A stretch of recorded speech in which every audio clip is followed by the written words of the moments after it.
coming up on Cardinals Insider. Love St. Louis. I got a spot. Everything's good. They treat me well here. It's a really good town to be in. Meet 20-year-old rookie Jordan Walker. Plus, breaking ball hammered down the line. A J-bomb! Check out the story behind Walker's first home run ball. And later, why do these players have their teammates' head on a stick? Find out in just a bit on an all-new Cardinals Insider.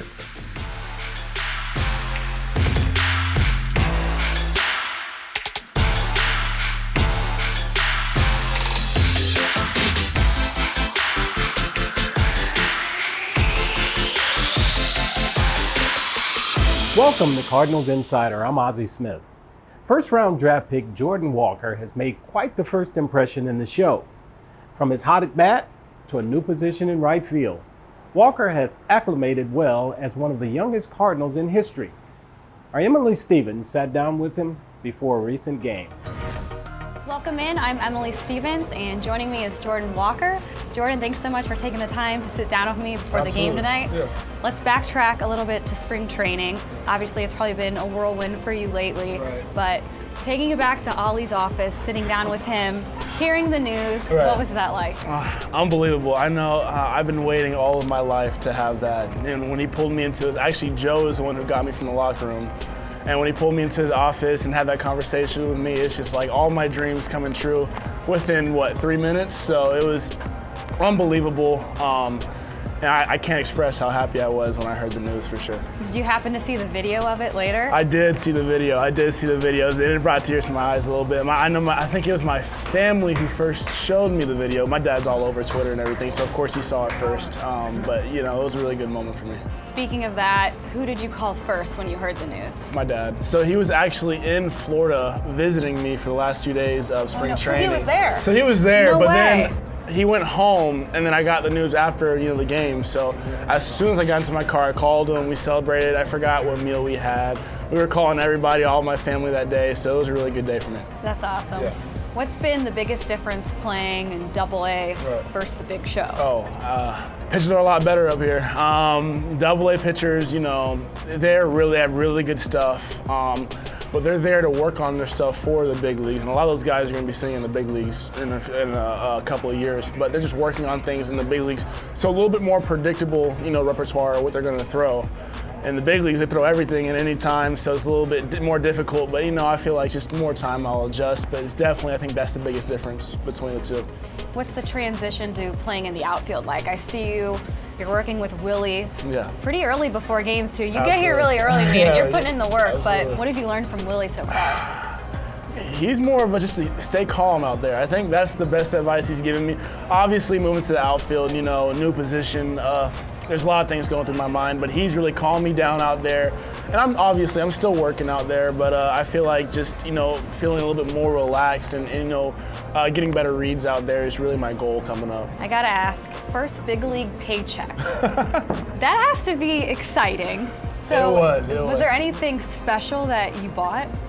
We just got paid maybe 1 or 2 days ago, so wow. I haven't This is fresh. Yeah, this is very fresh. But I gotta think of something. As soon as I do, I'll let you know. First road trip experience. I was there too on the road trip, and I captured a lot of video of you, and you were just smiling ear to ear. What was that like, traveling with the team? It was good. The hotels are a lot nicer than the ones in AA for sure. But it was a lot of fun getting to see Major League ballparks. I watched teams playing growing up. Got to go see the Rockies, the Brewers. It was really cool, to visit those ballparks in person and see and be able to play on that field for games that matter, not just showcase games. What city are you most excited to see? I think going back to Atlanta to play the Braves would be pretty exciting for me. But probably new city, I would say. Gosh, I don't know our schedule. I don't know where we go, but you guys are going to Seattle next. Okay. Yeah. Anywhere you haven't been that you really want to go? Probably the Giants. I haven't been to the Giants, but I always thought their ballpark was pretty cool, and I think that's coming up real soon. How are you liking St. Louis so far? Oh, unbelievable. I love St. Louis. I got a spot. Everything's good. They treat me well here. It's a really good town to be in. Have you happened to try any of the food? Maybe the pizza, perhaps? I haven't. So our chefs are really good here. The Court, he throws it down in there. So I've been taking food to go and just eating it at home. So I really need to, maybe on an off day, explore what St. Louis has to offer for sure. Absolutely. Jordan, thanks so much No for taking the problem at time all. to do this today, and good luck this season. Thank you guys. On April 5th, Walker hit his first big league home run. It came against his childhood team, the Atlanta Braves. A fan by the name of Dwayne Reed caught the ball and decided to return it to its rightful owner. Our cameras were there to capture the special meet and greet. Breaking ball hammered down the line. A J-bomb! Jordan Walker's first big league homer. What's your name? Wayne Reed. Nice to meet you. Yeah. Hey, you mind if we get a picture? Please, let's do it. Yeah, for sure. My dad really enjoyed it, so I tell you what, appreciate you. it's the right thing to do, man. You made history that day. I was just the guy that caught the ball. Well, Jordan, whenever you get dialed into St. Louis, you want to come to the country and go fishing. Sounds I've got good, an excellent man. place. I appreciate it, man. Yeah, I'm gonna get into Knizner's big on fishing, so he's been talking bring him about with it. you. So sounds good, man. I Yeah. appreciate the offer. Tell Absolutely. him, you tell him to bring his own worms. I'll bring your worms. Right. Man, it's good to meet you. You bet. Now take care, my friend. Straight ahead on Cardinals Insider. The biggest clown of them all. This guy. No. A pair of Cardinals answered some fun questions about their teammates.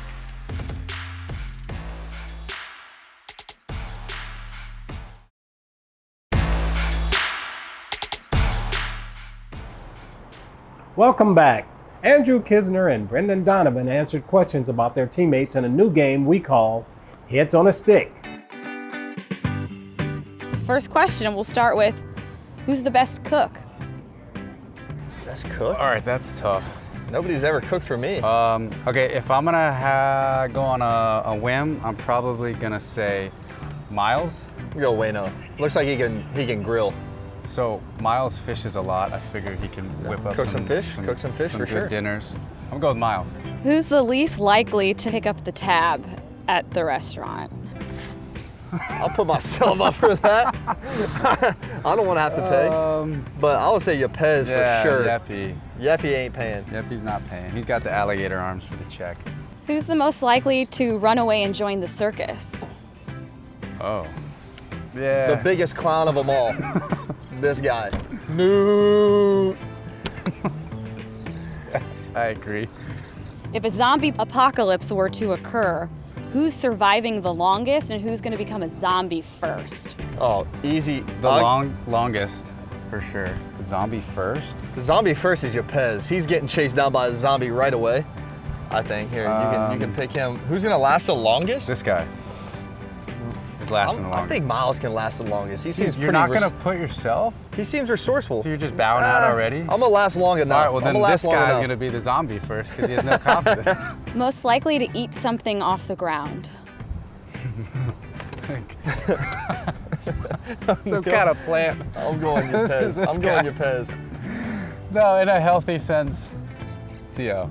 Literally off the ground. Literally, like pull it out of the ground. and eat Carrots it. or Yeah. something. Yeah. Who's the most likely to take a mulligan after the first tee? I take a mulligan after every shot. This guy. Who would make the best weatherman? I don't know why I think Tommy. He's just smarter than everyone. So Tommy. I don't know why. I'm gonna go out on a limb here. I would love to see this guy as a news anchor. I think he would have some great insight on the forecast. He is actually kind of like the team weatherman in a rain delay. He always has his radar up and he's always like, hey bud, it's gonna rain, it's gonna keep raining, bud, this game's over. All the time. He doesn't miss. Who's more likely to have their own reality show after retirement? I think. Keeping up with the Wainwrights, maybe. I don't know. Or keeping up with the Michaelises.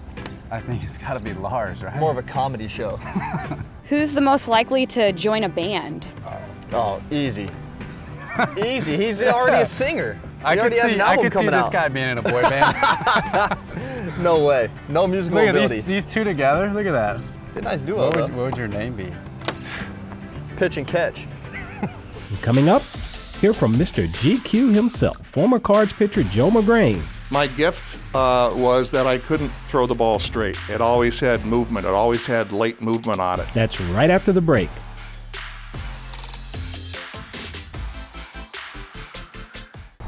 All right, everyone. We need some Cardinal theme ticket ideas. We need them fast. Don't we already have the best theme tickets? Like teacher's night and college night. A racing night. It's all on cardinals.com/theme. This whole meeting could have been a letter. Welcome back. Joe Magrane spent the first 6 years of his career pitching in St. Louis as my teammate, from 1987 to 1992. He made 134 appearances, finishing third in Rookie of the Year voting in '87 and fourth in the Cy Young in 1989. Our Brett McMillan caught up with Joe when he was in town earlier this season. At the Cardinals Insider Desk, Brett McMillan joined by former Cardinals pitcher Joe Magrane. Joe, good to have you here in St. Louis. You had a nice long big league career. You did things that allowed you to stick. But the late 80s, 88, 89, really probably the most brilliant pitching that you had in your career statistically. Did you feel different in those years? What clicked for you that allowed you to succeed that way? First of all, and number one golden is we had one of the best defensive teams that were ever assembled. Terry Pendleton, Ozzie Smith, Tommy Herr. If I threw the ball over the plate, had a nice little sink on it, I knew that someone was going to catch it, and that really frees you up as a pitcher when knowing you don't have to pick and hit corners and make perfect pitches. Put the ball in play because those guys are the best and they're going to catch it. Let's say that you're in a jam, you're on the mound. Show us the grip, if you would, of what you were throwing, if you don't mind, and tell us about what the pitch would do and what you were trying to accomplish. Well, my gift was that I couldn't throw the ball straight. It always had movement. It always had late movement on it. So I threw a lot of fastballs. What I would do, normally this is like a, what we'd call like a with the seams grip, and then sometimes I would tweak it just a little bit to where when you're releasing it, because your arm naturally pronates, is that you get these seams pulling. Start the ball in the middle of the plate, right at the knees, and no, it was not going to end up there. It's a good-looking pitch for a hitter to hit, and they typically don't square it up. And it's a lot of times, if it's going well, it's the summer of 6-3 with Ozzie scooping it up and throwing it over to first. Joe, congratulations on a great career. Thank you for stopping by the desk. Great to hear from you and great to have you in St. Louis. My pleasure, anytime. And still to come, see what's grilling up at Freddy's in the Budweiser Terrace. We're excited to be in Busch Stadium. It's our first Major League ballpark location. That's in just a bit.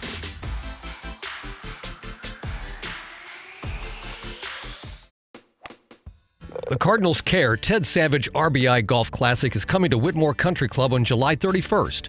Enjoy a round of golf and mingle with Cardinals celebrities, including Jason Isringhausen, Brian Jordan, and Ray Lankford, all while raising funds for charity.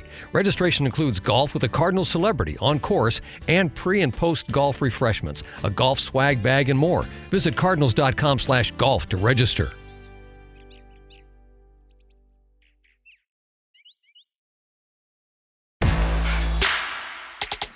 The Cardinals have team doctors on call at Busch Stadium and on the road.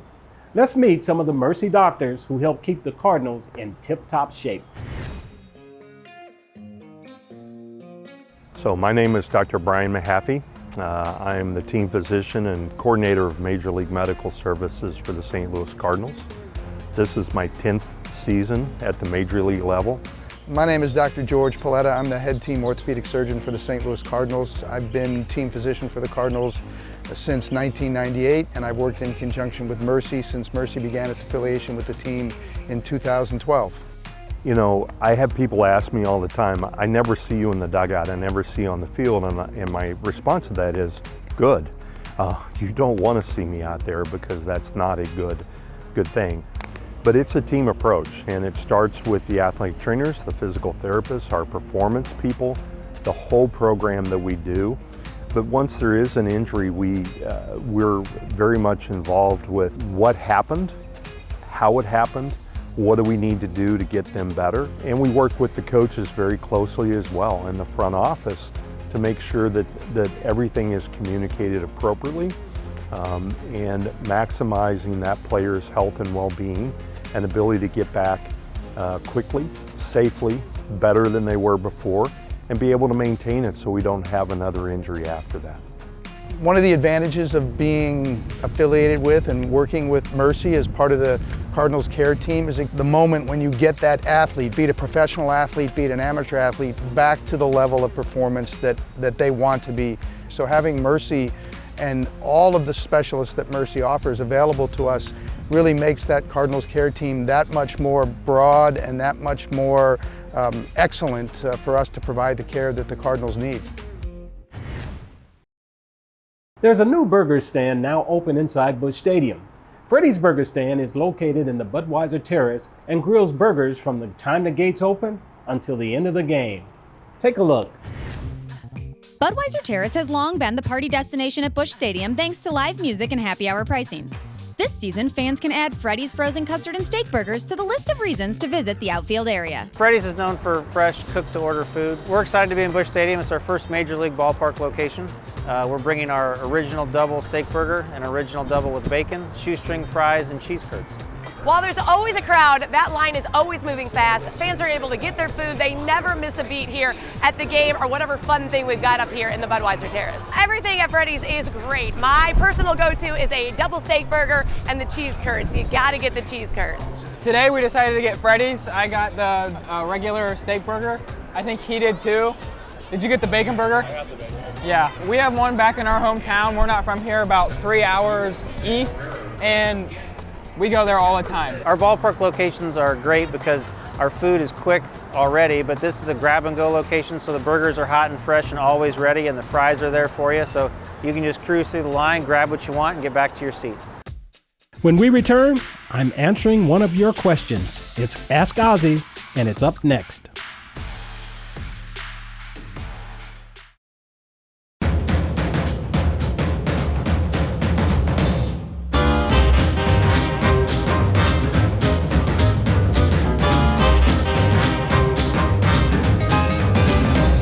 It's time for this week's Ask Ozzie. Lily in Illinois asked, what is your favorite stadium food? Well, growing up in Southern California, Lily, I used to love to catch the bus out to Dodger Stadium and get a Dodger dog. On my Dodger dog, I gotta have a little relish, a little mustard, and I love ketchup. You can go to a ballpark now and get almost any type of food. The culture change has really been something that I think has changed the game and the experience for families as well. Of course, burgers have always been a big part of it as well, but I probably have eaten a lot more hot dogs than I have hamburgers. But the hamburger certainly has really come back into play in all ballparks across the country. But you know, it's always an experience now being able to go to the ballpark and probably experience whatever food you like. Thanks for the question, Lily. If you want to submit a question, head on over to cardinals.com/insider and click the Ask Ozzie tab. But for now, don't go anywhere. There's more Cardinal Insider after the break.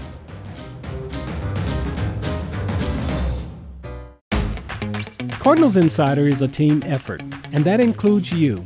We'd love to hear from you. To get in touch with the show, head on over to cardinals.com/insider and click on the Contact Us tab. And while you're there, you can rewatch old episodes and check out our podcast too. Newton News. I'm Lars Newpart. It's all at cardinals.com/insider.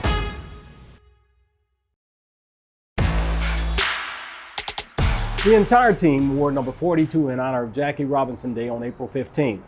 Jordan Walker, Jack Flaherty, and Jordan Hicks shared their thoughts on celebrating Robinson's legacy. Wearing 42 on Saturday is going to mean the world to me. Just hearing about Jackie and reading books and stories and documentaries about him, it really, gives significance of, he really gave me this opportunity to play baseball. This has been my dream ever since I was little, and he was the one who, provided and laid the ground for me. It's a truly special day. To wear that number and to know the significance behind it, know that there's a lot of guys that would not be playing today if not for Jackie, and just the significance behind it and all the guys that have come and been able to play this game who are very fortunate. It's just a really special day for all of us. Number 42 and Jackie Robinson Day, it just means, like growing up, I would do all my biographies in school about him because it was a big deal for me, being my mom being white, my dad being black, that if he wouldn't have done what he did and paved the way for black people in the game, Dominican color in general, that we wouldn't be here today. So I'm just very grateful for 42 and that being Jackie Robinson and what he's done for the game and for everybody.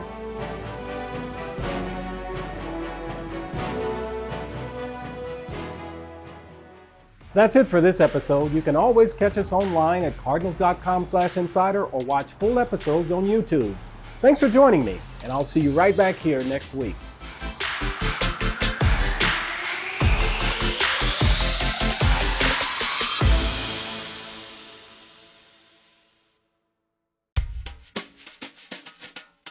What is up with this heat?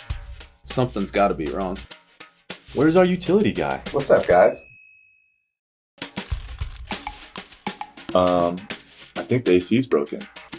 All right, I got it. Come on, guys. You got to change this air filter out. Thank you, Brendan Donovan.